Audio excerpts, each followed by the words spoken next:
Hi, I'm Elisa Young and I'm an occupational therapist and I work in the school districts, and I wanted to show you a simple way to teach your children how to tie their shoes with a little story about a bunny. So this is the board that I made. You can copy it onto any piece of paper. I happen to laminate this one and then just cut two shoelaces in half so that they were different colors, easier to see.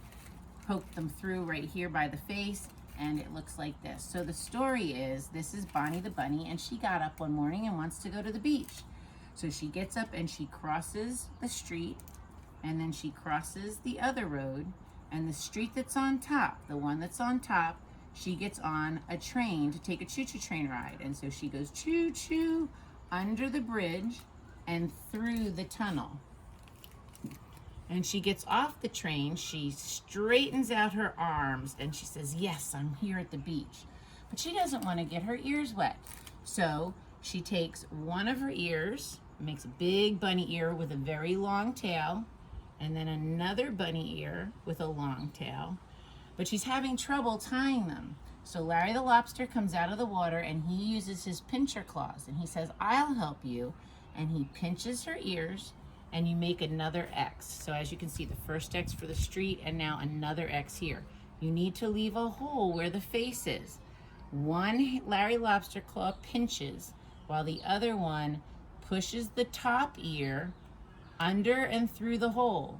And then Larry the lobster pinches both ears, pulls the ears, and you have a tie. So I like to have students do this 10 times on the board by themselves before they move to a shoe. I'm putting the shoe on the table because it's really hard to learn to tie with your foot in the shoe because you have to reach around your body or stand up. So the same principle goes here. You put the shoe facing away like your foot would be in it, and Bonnie the bunny crosses one street, crosses the other, there's your X, and the one that's on top, it doesn't matter which one it is, takes a choo-choo train ride, choo-choo, under the bridge, through the tunnel, and when she gets off the train, she stretches her arms out. She makes her bunny ears. So again, big bunny ear with a long tail. Bunny ear with a long tail. If you don't have the long tail, when they go to tie it, it's gonna pull through. So you wanna, Larry Lobster pinches the bunny ears, crosses them, and you need to make that hole for the face. So on the board, you're gonna see that that's where the face is. This is where the face is. The one that's on top goes under and through the hole. Larry the lobster pinches this one, pinches this ear, and pulls. Have them do it 10 times on the shoe on the table before you go to your foot. Because once you go to your foot, as you see here, I'm just gonna stick my one foot in here. It's harder to lean over to do this.